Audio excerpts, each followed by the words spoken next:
wonderful channel. Today we're gonna talk about insulin and glucagon. I hope you enjoy this video. It is gonna be really scientifically, so be ready guys. So let's start with the pancreas. So in the pancreas, the main four types of the cells. So first of all, the pancreas works as the endocrine and it also works as the exocrine. So the endocrine is the one which produces the hormones, and the exocrine is the one which produces the digestive enzymes, and it secretes the bicarbonate into the lumen.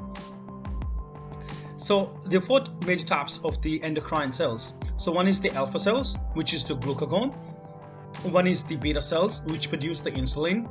Then you got the delta cells, which produce the somatostatin, and then you got the another one which produce the pancreatic polypeptides. However, in this video or presentation, we actually just gonna focus on the insulin and the glucagon, so which is the alpha cells and the beta cells. So let's have a look. So first of all, so every time when we eat the food, it can be protein, fat, carbs. So there's not just the one reason that if you like, it's only the carbohydrate which spikes insulin. It can be the amino acid. It can be distension of your stomach lining or the small intestinal lining. That can also, with the help of the parasympathetic, that can also activate the beta cells to produce the insulin. So what does the insulin does? So it increase the glucose oxidation. So glucose oxidation means that the cell use the glucose as an energy source. It increase the glycogen synthesis. So glycogen synthesis means that when we eat the carbohydrates, the body stores the sugar or the glucose in the form of the glycogen in the liver and the skeletal tissue. It also promotes the fat synthesis. It also promotes the protein synthesis. So every time when we eat food, the insulin goes, the blood sugar level goes up. So the beta cells then produce the insulin to drop the blood sugar level to the normal level, or to transport the glucose into the cells. So when the blood sugar level goes towards the lower side of the normal, towards like a hypoglycemia, then the glucagon is released from the pancreas by the alpha cells. So what glucagon does?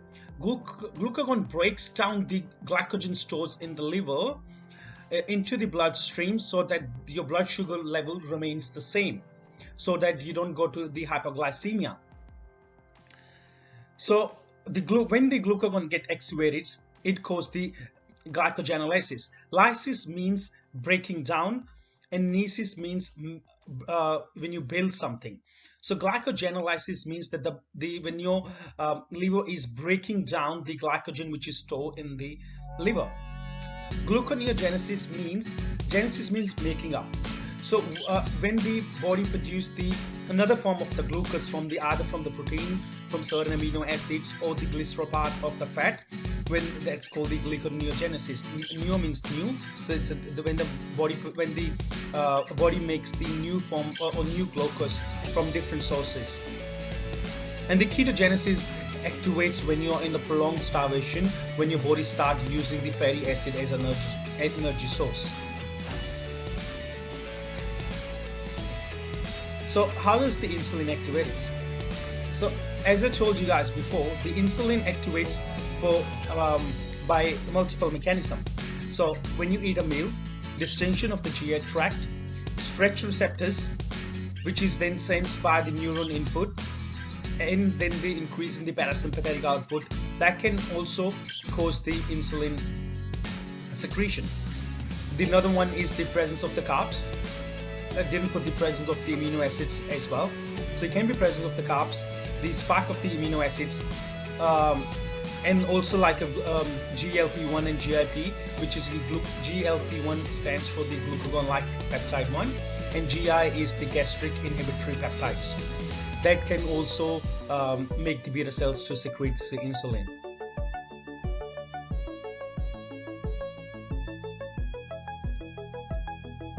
So now let's see how does the insulin helps to transport the glucose into the skeletal muscle and into the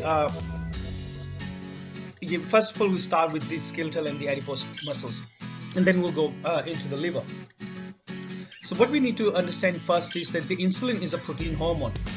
So there are three major different types of hormones: lipid, protein, and the amine. So the insulin is the 51 amino acid protein hormone. So when it binds to the receptor, as you can clearly see over here on the insulin receptor on the purple line, that is the cell membrane. So when the insulin comes and binds, in the second picture, when you see that the insulin came and bind to the cell receptor,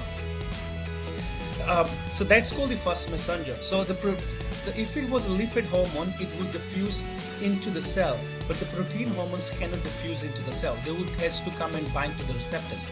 So insulin comes and binds to its receptor, which then causes the second messenger inside, which is also called the signal transduction cascade. So you got the different types of the glucose transporter: glucose transporter 2, glucose transporter 4, glucose transporter 5. But in the adipose and the skeletal tissue, you only got the GLUT4. So when the insulin comes and binds to its receptor, the GLUT4 then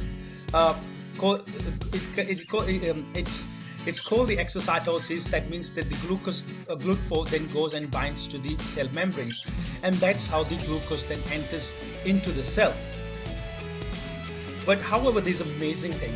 So during the exercise, when the muscles contract, GLUT4 transporters are inserted into the membranes even in the absence of the insulin. So that means that when you contract it in the muscle, there is a reason behind it. Like there's a calcium involved and the other ions involved as well, that actually can increase the activity of the GLUT4 exocytosis to the cell membrane even in the absence of the insulin, and then it increases the glucose uptake. And that's why the exercise is really important for the people with diabetes. Now in the next slide, we will learn how does the insulin works in the liver glycogen.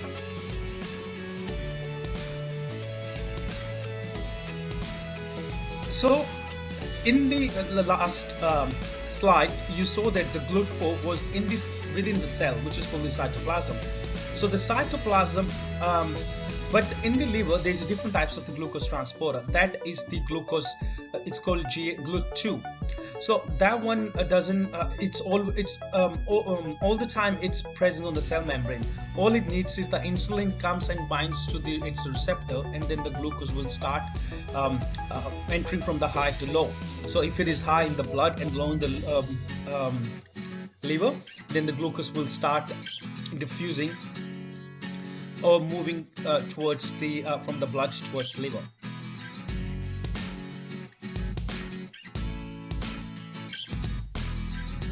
So just have a look about just a little bit more information about the insulin. It's released by the beta cells. It is a 51 amino acid peptides. It dissolves in the plasma. Its half-life is only 5 minutes, and generally activates when the blood glucose levels goes above 100 milligram per deciliters. And if you want to convert into the millimole, then you just divide it by 18, which is used in Australia. And then it can be also activated by the glucagon-like peptides, or the spike in the blood amino acids, or the parasympathetic activities, or the inhibition of the sympathetic activity as well. Its target cell is liver, muscle, adipose tissue, brain, kidney, and the intestine. When you say intestine, not insulin dependent, because there's a different type of different types of they are sodium glucose transporters. It pretty much acts most of the tissues and increase the metabolic use of the glucose as well.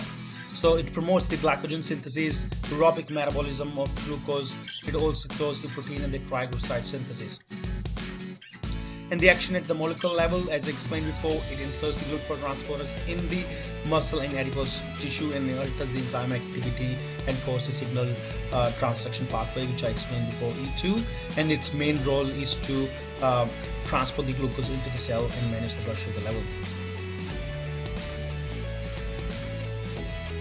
Now, as we discussed before, this is just a small slide, what it activates and what it inhibits. So it activates the glycolysis, it activates the glycogenesis, it activates the lipogenesis, it activates the protein synthesis, and it inhibits the glycogenolysis, it inhibits the glyconeogenesis, it inhibits the lipolysis, and it inhibits the protein breakdown. Now, just a little bit of information about the glucagon. Glucagon is produced by the alpha cells, which I told you before. Its half-life is only 4 to 6 minutes, and it is generally enhanced when the plasma glucose is around only 65 to 70 milligram. And if you want to convert it into millimole, as I told you, you can divide by 80. And so for the people with the diabetes, so these are the figures that which decide that if that's a fasting blood sugar level, if it is constantly coming above 6.9, that shows that you're diabetic. But the good thing is, if you're pre-diabetic, you've got a very great chance to reverse if you change your diet or your lifestyle and your eating pattern. So what are the foods which can help? So almonds have been associated with the lower levels of fasting insulin and the fasting glucose. Buckwheat is another one which can improve the glucose concentration.